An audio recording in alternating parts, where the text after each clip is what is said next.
Your support helps us grow. Hit the subscribe button and join our community today. At Christmas dinner, Mom smirked. We sold Grandma's house.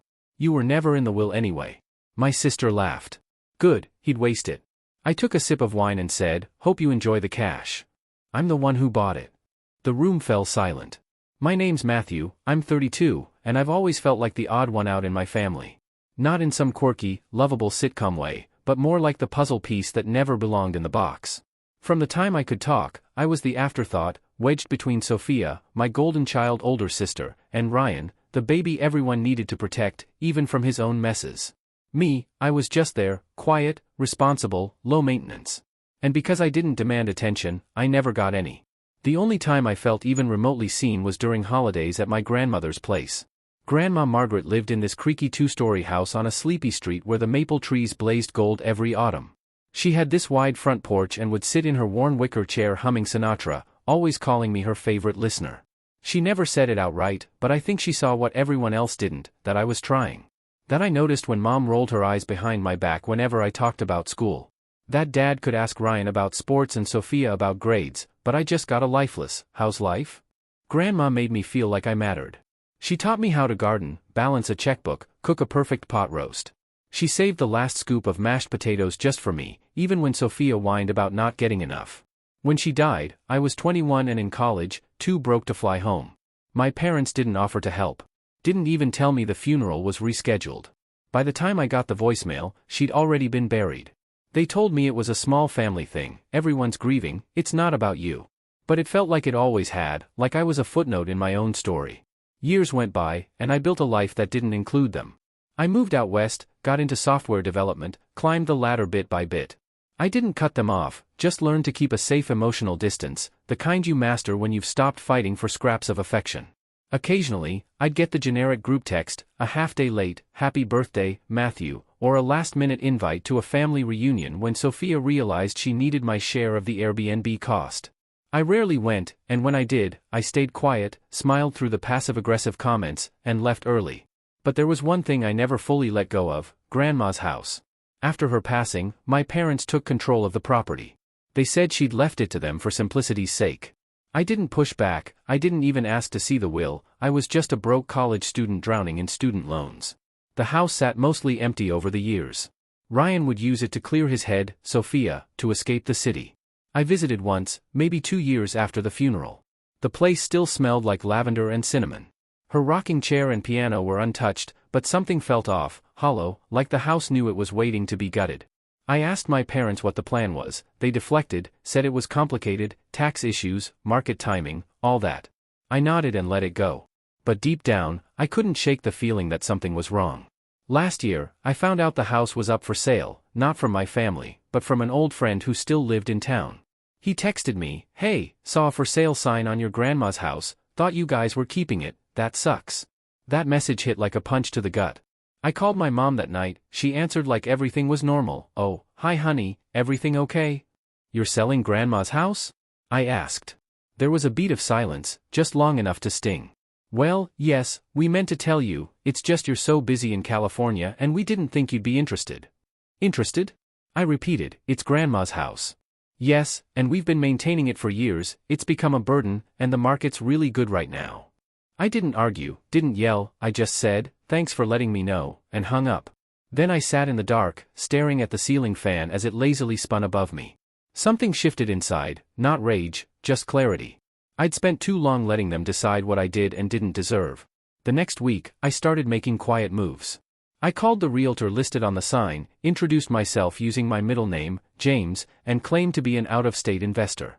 I flew in wearing a blazer, took a tour, and walked through my grandmother's house like a stranger.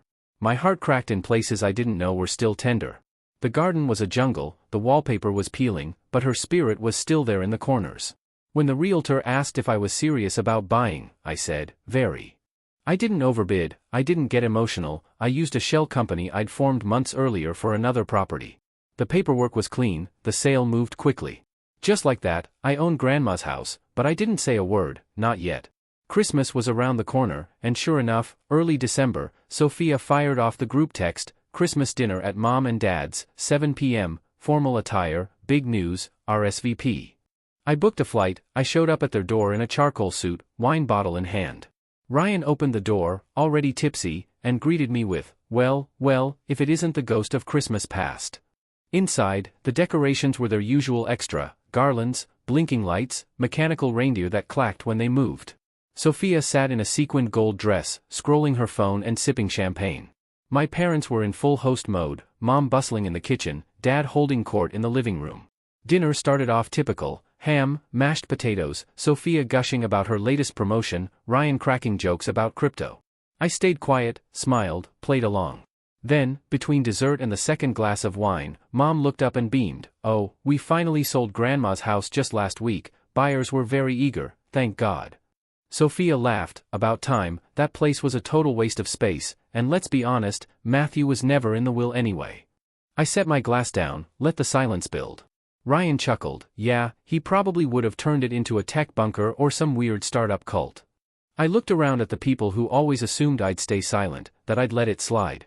I picked up my wine again, took a slow sip, and said, cool, hope you enjoy the cash because I'm the one who bought it. Silence. Mom's smile froze in place, Sophia blinked, Ryan squinted like he couldn't do the math. And for the first time in my life, I didn't feel like a footnote, I felt like the author, and I just sat there, calm as ever, watching the final curtain rise. For a moment, no one spoke. The heater's low hum and the soft clink of Sophia's fork slipping off her plate were the only sounds in the room. I didn't rush to break the silence. I wanted it to linger, thick, uncomfortable, undeniable, the kind of silence that forces people to shift in their chairs and rethink everything they thought they understood. Finally, Sophia let out a breathy laugh, like I'd just told a joke she didn't quite get. Wait, what do you mean you bought it? I mean, I said, placing my glass down gently, I bought Grandma's house through a company I own. Dad jumped in. Matthew, don't be ridiculous, the buyers were from out of state, a real estate group or something. James Holdings, I replied, that's me.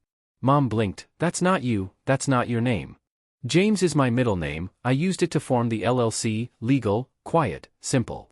Sophia's face was turning red, more fury than embarrassment now. Why would you do that behind our backs?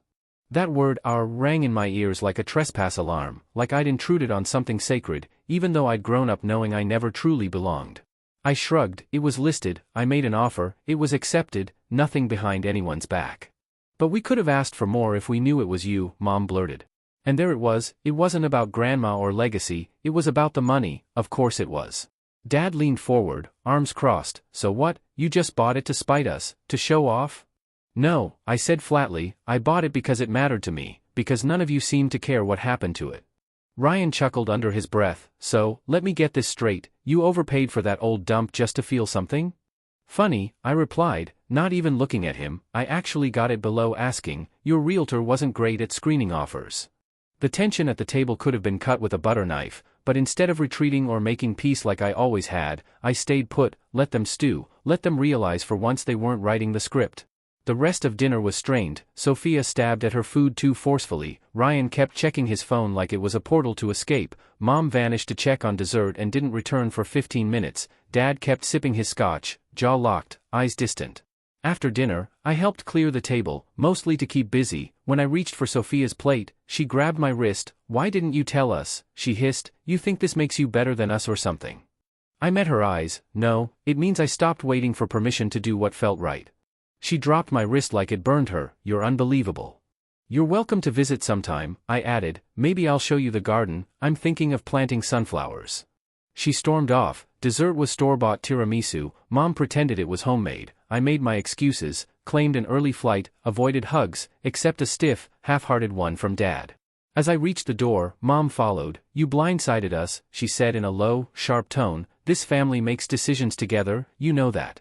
I stopped, hand on the knob. You mean you and Dad make the decisions? Sophia claps, Ryan floats, and I'm supposed to just nod along. That's not fair. No, I said, turning to face her. What's not fair is you telling me I wasn't in Grandma's will, like it was some joke, like I didn't matter to her. She flinched, barely, but it was there. I opened the door. See you around. The night air was sharp but clean. Back at my hotel, I lay on the bed fully dressed, staring at the ceiling. I expected to feel victorious, but instead, I felt hollow, like I'd finally pulled back the curtain and saw them for who they really were, and I wasn't even surprised. But the next morning, the fallout began. Ryan texted first. Bro, Mom's losing it, she thinks you scammed them. Then Sophia, real classy, Matthew, can't believe you lied just to spite us. Finally, Mom, we're disappointed, but not surprised, actions have consequences, don't expect support if things fall apart.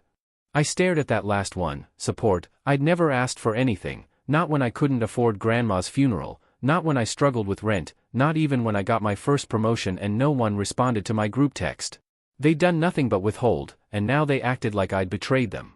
Over the following weeks, the quiet war escalated, they dropped jabs in the extended family chats, so grateful Sophia handled all the estate stuff, some people only care about the money, wild how people twist things to make themselves the hero. Then the calls came, aunts, uncles, cousins I hadn't spoken to in years, polite but probing, Matthew, I heard you bought the house, why didn't you say anything? Wasn't it a family decision? Aren't your parents upset? I didn't stoke the fire, I just said it's complicated and let them decide what to believe. But behind the scenes, I was digging, I wasn't done, not yet, while they were busy rewriting the story, I looked into the one thing they never expected, Grandma's actual will.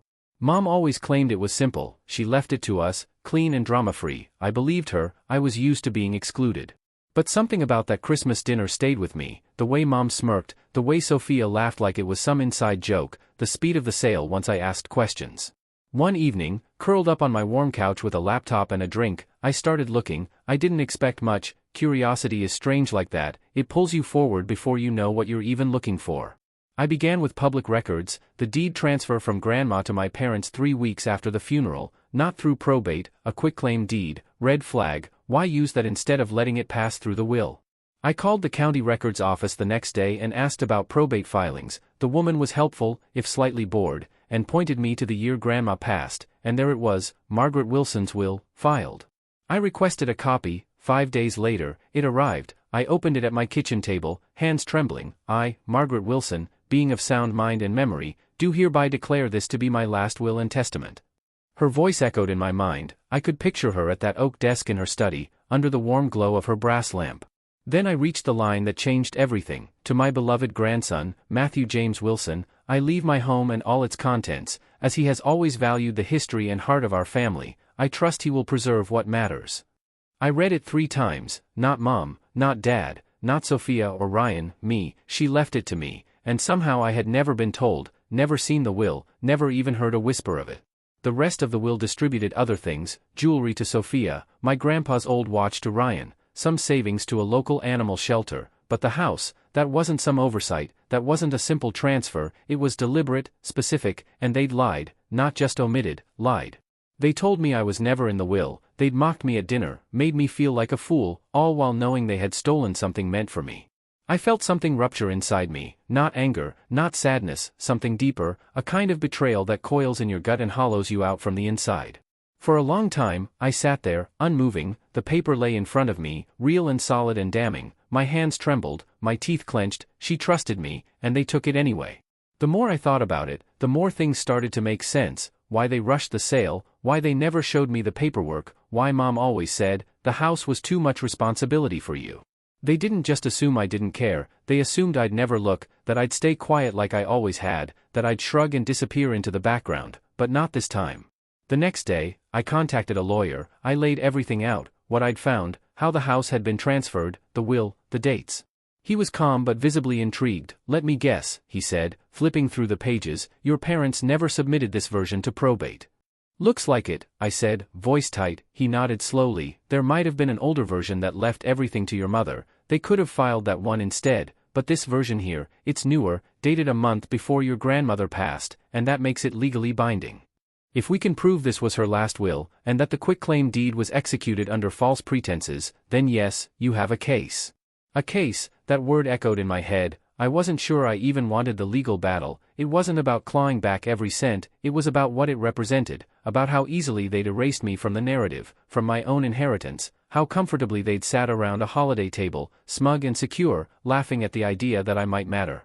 I didn't respond to the group texts after that, I didn't return Sophia's passive-aggressive calls. Ryan tried to play peacemaker, sending messages like, you guys just need to talk this out, or, Mom's stressed, don't make it worse. I ignored them all. Instead, I went back to the house, my house. It was early spring, the yard still thawing from winter, the paint was chipping, the porch creaked, but it was mine. And as I stepped onto the property, I felt something shift, a calm resolve settled over me as sure as gravity. I unlocked the door, walked through the hallway, and found myself in the study, the same desk where Grandma probably wrote that will, her lamp still there, dusty but intact. I sat, opened my laptop, and started writing a letter, not to my family, to the rest of the estate attorney's office, because there were more things I needed to know. If they forged paperwork once, who's to say it was only the house?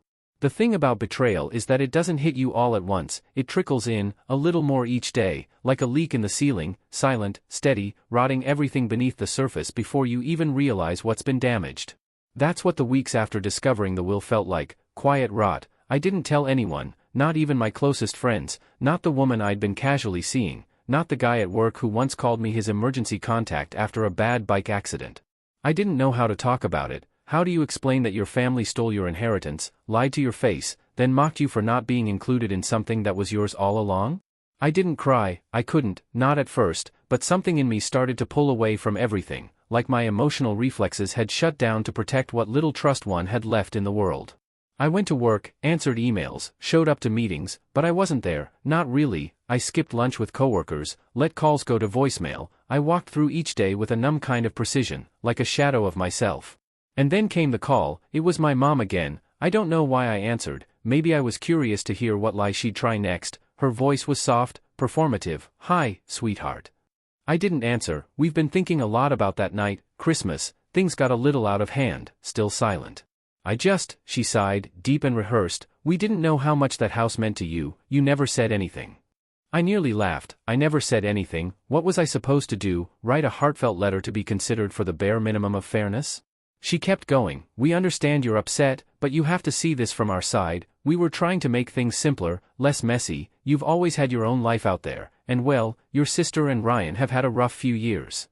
There it was, the justification: Sophia's failed engagement and mountain of debt, my problem, Ryan's inability to hold down a job, somehow relevant. Meanwhile, I'd quietly built something stable, functional, and that made me less deserving. "I found Grandma's will," I said coldly. Silence. Then, "What?"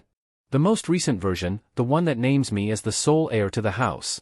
Another pause, slight hitch in her breath. That can't be right, there was an earlier one." I interrupted, "But this one's dated a month before she passed, which makes it the valid one. You didn't probate it, you filed the old one, transferred the house by quitclaim, and hoped I'd never check." Her tone sharpened. "That's a serious accusation, Matthew." "No," I said, my voice finally rising, "what you did was serious. I'm just tired of pretending it didn't happen."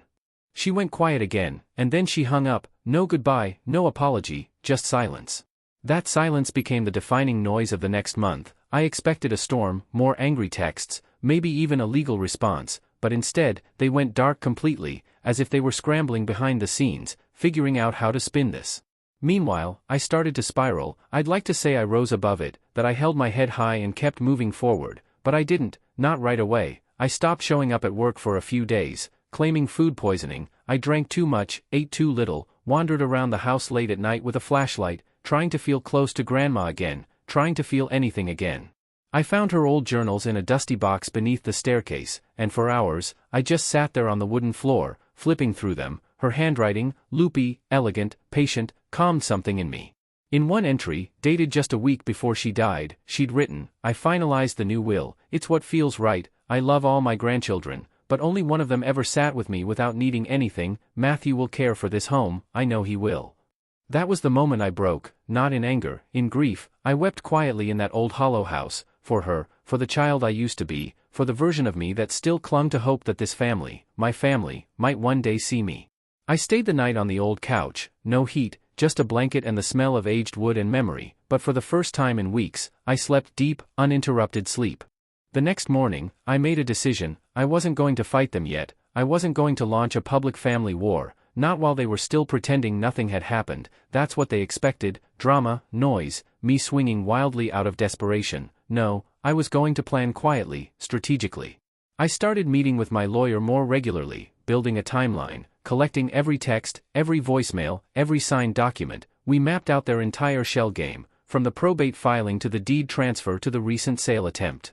And then we filed for a full investigation into the mishandling of the estate, but I told no one, not even when Sophia reached out with her fake olive branch a week later. "Hey, just thinking about you, hope you're okay, let's talk. I left it on read, not because I didn't want to respond, but because for once the silence belonged to me.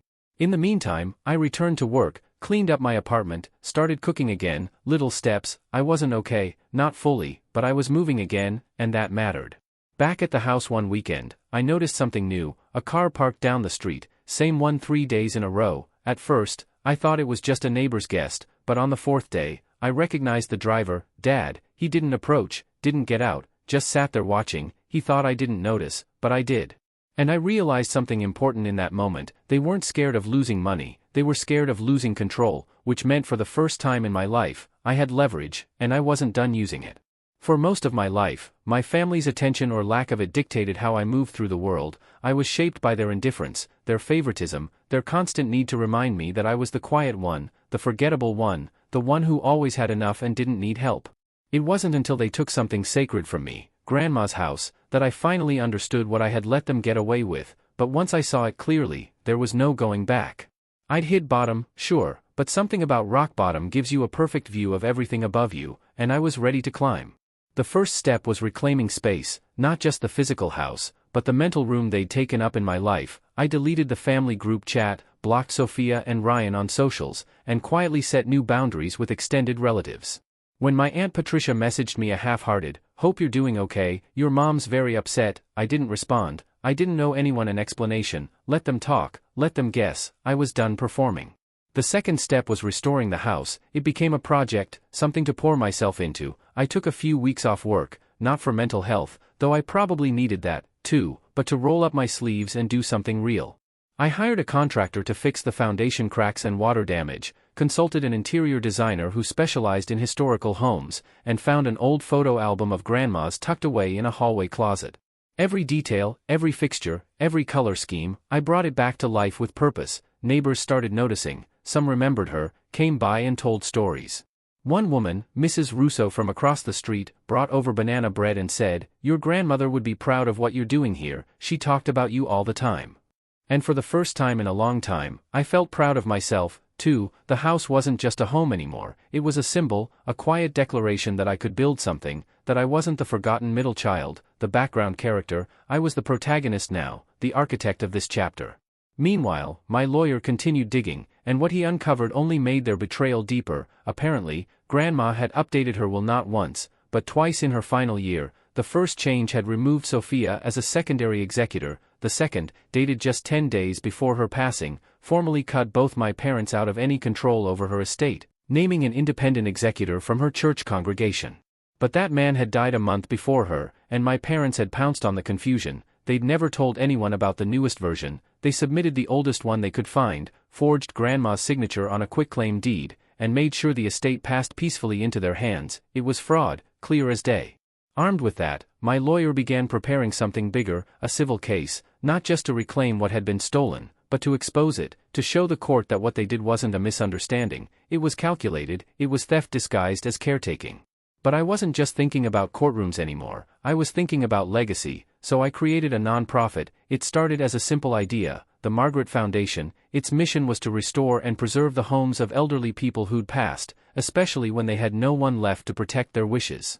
I wanted to help other families keep their histories alive, and I wanted my grandmother's name to mean something again. I put up my own money to launch it. I had savings, I cashed out a few investments, and once the site went live, something unexpected happened. People noticed. A local journalist reached out, intrigued by the mission. She came by the house, took pictures, asked questions. She was polite and professional until she asked, "Do you mind if I ask what inspired this?" I hesitated, then said, "Let's just say it was a gift that was almost lost, and now I'm making sure it never is." The article ran the next week. Grandson honors grandmother's legacy with home restoration project. It was simple, heartfelt, and oddly powerful. Donations trickled in, emails started arriving, stories from people who'd been through the same thing, fights over wills, homes lost, memories erased. I wasn't alone. And then the silence from my family finally broke. Sophia emailed me with a subject line that just said, "We need to talk." I didn't open it.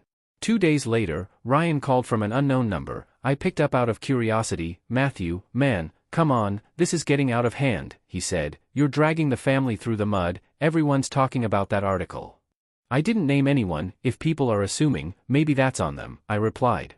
"You're seriously going to sue Mom and Dad after everything," he said. I almost laughed. "After everything? You mean after they stole my inheritance and tried to gaslight me into thinking it never existed?" He was quiet. I added, "You all made your choices, now I'm making mine." I hung up. Something about that moment felt final, like a door closing behind me that I no longer had any interest in walking back through. And just when I thought things had settled, the final piece dropped into place. My lawyer forwarded me an email from a bank in town. Apparently, Grandma had a small trust fund, nothing massive, just under $40,000, meant to go to the heir of her house for repairs, upkeep, or personal development. It had never been claimed because no one told me it existed, because they assumed I wouldn't look, but I had, and now it was mine. With it, I finished the final phase of the home's restoration. I turned the upstairs bedroom into a community reading room, installed a little plaque by the door, for Margaret, who listened when no one else did. People came, neighbors, old friends of hers, curious visitors who'd read the article. The house became alive again, not just with furniture or wallpaper, but with purpose. And through it all, I remained silent. I didn't confront them, I didn't gloat, I let them stew in the distance, let them try to explain to others why I'd vanished, why the quiet kid they'd ignored all those years had suddenly become the one thing they couldn't control. But behind the scenes, my lawyer filed the lawsuit, quietly, officially, and what we included in that filing would change everything. By the time we filed the civil suit, I wasn't doing it just for myself anymore. Yes, they'd stolen something from me, yes, they'd lied, manipulated, covered their tracks, but this wasn't just about a house or even about Grandma's will. It was about the pattern, the system they'd created within our family, where control flowed one way and dissent was treated like betrayal, where silence was expected and questioning the status quo was met with thin smiles and quiet punishment, and I wasn't going to be silent anymore. My lawyer, David, was brilliant, sharp without being flashy, methodical without being cold. He understood the stakes immediately. "We're not just proving fraud," he said, sliding the paperwork across his desk to me. "We're showing a long-standing pattern of intentional misrepresentation. This isn't a clerical error, it's a cover-up." The suit outlined 3 main charges: fraudulent concealment of the valid will, unlawful transfer of property through a forged quitclaim deed, and misappropriation of estate assets, including the trust Grandma had set aside for me. We were seeking restitution, damages, and, most importantly, a formal judgment invalidating the transfer of the property and restoring my legal rights as the rightful heir. But David had one more idea, a big one. "If we want this to stick, and if you want to make a point, they need to be caught doing what they always do, hiding things, pretending, pressuring." I frowned. "You want to bait them?" "Not directly, but if we leak just enough information to certain people, the pressure will do the work for us. People like your cousin Noah or that neighbor who still talks to your mom. Let the news of the lawsuit trickle, give them time to panic, and when they panic, they'll make mistakes." It felt risky, but it also felt right, so we did it. We didn't go public, not yet, no press, no big announcements, just a quiet ripple sent through familiar waters. A distant cousin received a heads-up email. One of Sophia's old friends got curious and asked questions in the family group chat. The lawyer who'd originally helped Grandma draft her last will, now retired but still in contact with the firm, reached out to confirm he'd be willing to testify. And just like that, the web began to vibrate. 3 days later, Ryan texted me, "Bro, I heard about the legal stuff. What are you doing? This is getting ugly." I ignored it. Then Sophia sent me an email. "So, this is how you want to handle things, through lawyers. You couldn't even talk to us like adults. You think you're some victim. Grandma loved all of us." I replied, "If that were true, you wouldn't have hidden her last will. I'm done pretending. Sophia, see you in court." An hour later, I got a call from a blocked number. It was my dad. "I'm only going to say this once," he said, voice low and sharp. "Drop this, you have no idea the damage you're doing." "No," I said calmly, "I think I do. For the first time, I actually understand it." There was a pause, then he dropped the mask. "You think this makes you look noble, it makes you look weak, bitter, petty. Do you really want the whole family to know you're trying to bleed us dry?" "I'm not trying," I said, "I'm succeeding." Then I hung up. The next step was bolstering the case. I reached out to Grandma's church, spoke with a woman named Clara who used to lead the Sunday volunteer crew. She remembered me, she remembered Grandma, and she remembered the conversation where Grandma said she'd updated her will to make sure Matthew is the one who gets the house. He's the only one who won't turn it into an Airbnb. Clara agreed to submit a written statement. Then came the accountant. It turns out in the months before her death, Grandma had started keeping financial records more meticulously than ever. Her CPA, an older gentleman named George, was shocked to hear the house had been transferred so quickly after her passing. I remember her being very specific about the will. She wanted everything to go through the proper channels," he said. He provided a copy of an email she'd sent him, dated a week before she passed, summarizing the key points in her estate plan, including, "The house goes to Matthew. I've told the family this, I hope they honor it, but just in case, I've made the legal documents airtight." That line, that final sentence, it made my stomach twist. She knew they'd try something. I gave the email to David, he added it to the filing. We also subpoenaed the notary who supposedly witnessed the quitclaim deed. That's when things got interesting. The notary, a woman named Linda, denied ever signing anything related to my grandmother's property. She even provided a log showing she wasn't working on the day the document was allegedly notarized. Forgery, plain and simple. David smiled when he saw that. This alone could end it, but let's make sure it doesn't just end, let's make it echo. And so we added one more piece to the puzzle, a formal petition to reopen the probate case, invalidate the fraudulent deed, and transfer legal ownership retroactively to me, along with a request for sanctions. But I wasn't stopping there. I started drafting a public statement, not to release yet, but to have ready for when the case went public, for when they inevitably tried to spin the story. I wrote about what the house meant to me, about Grandma, about what it's like to be erased by the people who are supposed to love you most, and how I wasn't going to let that happen again. And then, just to twist the knife a little deeper, I made one final move. I listed the Margaret Foundation's first major initiative, the Wilson Grant for Ethical Estate Planning, a $10,000 award for families who commit to transparent, fair estate processes and document their stories for public education. I launched it on the Foundation's website quietly, professionally, but I made sure Sophia saw it. How the digital flyer was posted on a local Facebook group she still followed, with her wedding photo from the newspaper 6 years ago still set as her profile picture. She liked it, then unliked it 5 minutes later. I couldn't help but smile, because now the chessboard was set. They could lash out, they could smear me, they could try to spin it, but the documents were filed, the evidence was gathered, the narrative was mine now, and they were about to learn what it felt like to play defense for once in their lives. Court dates have a strange way of making time stretch and fold. The day we finally walked into that courtroom, it felt both long overdue and way too soon. I remember sitting there, pressed slacks, clean-cut suit, my lawyer David beside me, papers meticulously organized in front of us, feeling like I was watching a movie, like none of it was real, and yet, this was the most real thing that had ever happened to me. My parents entered together. Sophia followed a few paces behind, heels too loud against the polished floor. Ryan didn't show. Can't say I was surprised. They avoided my gaze, and I didn't offer one. Let them squirm, let them feel, if only for one day, what it's like to be weighed and measured. The judge was a calm, middle-aged woman with glasses on the tip of her nose and zero tolerance for drama. Perfect. The case began with procedural formalities, then opening statements. David went first. He laid it all out, succinct, methodical, undeniable. "We will show, Your Honor, that Matthew Wilson was not only named as the sole beneficiary of his grandmother's property, but that this fact was knowingly concealed by his parents, who instead filed an outdated will and executed a forged quitclaim deed to transfer the house into their possession. This is not a misunderstanding. It is deliberate fraud."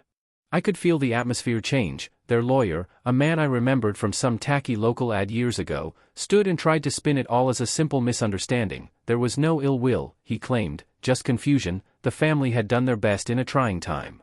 David let him ramble, then we laid everything bare: the will, the trust, the accountant's email, the notary log proving the deed was forged, testimony from Grandma's friend Clara, who recalled the conversation where Grandma said she intended to leave me the home. Then the CPA walked the court through the email sent just days before Grandma died. And finally, the bombshell: the subpoenaed notary, Linda, took the stand and swore under oath she never witnessed or signed that deed. David turned to the judge. "Your Honor, this isn't just deception, this was a deliberate effort to rob my client of his legal inheritance, a home he now owns only because he bought it back after it was stolen." My mother looked like she'd aged 10 years, her hair too tightly pulled back, her lipstick cracked. She wouldn't meet my eyes. My dad crossed his arms, jaw clenched, like he could will the truth away. Sophia blinked like her contacts were betraying her too. They tried to argue it had been a misunderstanding, that they misread the legal documents, that they only wanted what Grandma would have wanted. Then David submitted a letter found in Grandma's journal, handwritten, addressed to me. "Matthew, if you're reading this, I hope things went as planned. But if they didn't, if they tried to take this from you, remember the world doesn't hand over power, you take it back quietly, calmly, like a Wilson." The courtroom fell silent. The judge called a recess. When we returned, her decision was swift. The will was upheld, the fraudulent deed nullified, the sale to my shell company stood. restitution was ordered, full market value plus damages. My parents were on the hook. Forging legal documents doesn't sit well with a judge. In a twist of poetic justice, the trust fund Grandma created for restoring the house didn't just survive, it grew. The court awarded additional funds to the Margaret Foundation, citing preservation of legacy. That's when it all became real. They hadn't just lost a house, they'd lost the story, the control. What stung the most, I never raised my voice, never made a scene. I let the truth speak. When court adjourned, I gathered my papers slowly. They didn't come near. Sophia gave me a long, confused stare, anger and disbelief swirling in her eyes, then they left. I stayed a while, just absorbing it all. David clapped me on the back. Hell of a statement, Matthew. I nodded. She made it easy. I just followed the path she left. That night, I returned to the house, the one they said I'd never have. I walked through every room, touched the railing Grandma used to hold, stood on the porch where she'd sip lemonade and work her crossword puzzles. As the sun went down, I switched on the porch light and unlocked the front door, not for them, not for forgiveness, for the community, because this house wasn't just mine anymore, it was a monument to the truth. The weeks after the verdict were a slow-motion collapse for my family, painful, predictable, self-inflicted. Word spread. Maybe it was the article titled Grandmother's Last Wish, a legal battle for legacy, or maybe it was the family scrambling for damage control. Either way, the truth had left the courtroom and entered every living room, church bench, and brunch conversation in town. Extended relatives reached out, not with sympathy, but distance. Noah called. I always thought it was weird how fast they sold that place. I'm sorry, man, I should have asked more. Aunt Patricia sent a rambling apology, mostly blaming my parents. You know how your mother gets under stress? I didn't reply. I wasn't looking for sorry, I was watching their web unravel. My mother was forced to step down from the community council. No one wanted to associate with someone found guilty of estate fraud. Sophia's luxury wedding business took a hit, clients pulled out. One asked for a refund. She posted a cryptic story about cancel culture and betrayal. It only raised more questions. Her followers dropped, so did her reputation. Dad kept to himself, but one of his golf buddies told me an investor had backed out of a real estate deal, didn't want to work with someone who faked signatures, he'd said. Then Ryan sent a text. I didn't know everything, but I should have. I'm sorry. I thought about replying, but I didn't, because by then it wasn't about apologies, it was about who they were when they thought I couldn't fight back. I didn't need revenge, not screaming or public scenes. I already won where it counted, with grace, with truth, the way Grandma would have done it. The Margaret Foundation flourished. We partnered with a law firm offering free estate planning for seniors. Months later, a nonprofit from another state reached out to replicate our model. I said yes. I even visited their first restored home, a small blue house with peeling paint and a rose garden out back. I helped plant a tree in the yard. Back home, our house thrived. Monthly book clubs, memory-sharing nights, people left letters and photos of Grandma on the porch. Her legacy wasn't trapped in the past, it was alive. And me, I finally felt free from lies, from being the invisible child, the scapegoat, the underestimated one. 1 year after the verdict, I hosted a gathering, just close friends, volunteers. Sinatra played softly on an old record player I'd found in the attic. As the sun dipped behind the maples, I sat in Grandma's old wicker chair and looked across the street. A car rolled by, my dad driving, Mom in the passenger seat. They didn't stop, didn't wave, didn't look my way. I watched them pass, calm, then I stood, stepped to the porch, and flipped on the light, let them drive into the dark. Your support helps us grow. Hit the subscribe button and join our community today. If you really like our videos, please don't forget to like, share, and subscribe. Have a great day.